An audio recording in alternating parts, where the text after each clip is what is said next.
अशा तऱ्हेने आमचं पोटोबा झालेलं आहे. मस्त होतं फ्राईड राईस कुंपाव चिकन.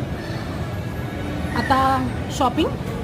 अरे पण मम्मी, आता तर गटारी येते ना, काय मेन्यू ठरवलायस की नाही? हो हो हो हो.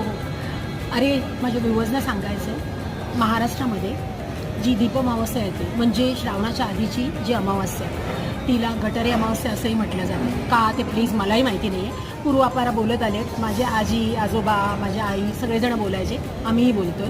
मी त्यावेळेला मटणाच्या लांब लांब लांब रांगा बघायचे. लोक अगदी जाऊन 1-2 किलो घेऊन येऊन त्याचे वेगवेगळे प्रकार बनवून ते घरात त्या दिवशी खूप रेलचेल असायची पदार्थांची. तर आता त्याचाच मेन्यू आम्ही पण करणार आहोत. तर तुम्ही नेक्स्ट वीकमध्ये तो माझा व्हिडिओ बघायचा आहे. आजच्या व्हिडिओला लाईक शेअर आणि सबस्क्राईब करायचं आहे. आता आम्ही जातो शॉपिंग करायला.